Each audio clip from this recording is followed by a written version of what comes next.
Alexis de Tocqueville, the French sociologist, visited America at the beginning of the 19th century to see what made the country distinctive.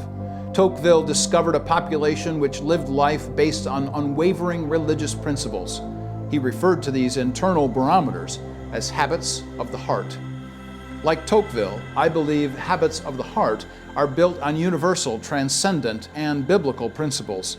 I believe that people build these habits from the inside out. The inside-out habit renewal creates a transformed life. A transformed life is a self-disciplined life. But what is the basis for our discipline? Knowledge that produces personal discipline has its best origin from revelation. Biblical discipline from Proverbs gives instruction, supervision, and correction. Discipline has a verbal rather than a physical persuasion, an appeal to reason. Discipline beckons. She never coerces or drags the person in, kicking and screaming. The wise person applies discipline to herself, having learned a lesson. Discipline must not be taken lightly, nor does it come easily.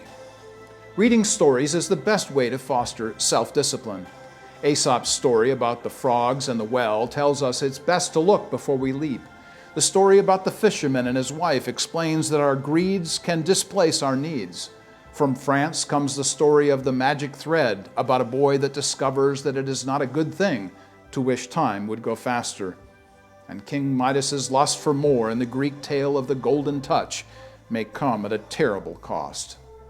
For years, I have taught students that the twin pillars that uphold all the rest of life are gratitude and discipline. Without thankfulness, we acknowledge no authority outside ourselves. Without discipline, we exercise no authority over ourselves. Tocqueville was right. The best change comes from inside out, building habits of the heart. For Truth in Two, this is Dr. Mark Eckel, President of the Comenius Institute, personally seeking truth wherever it's found.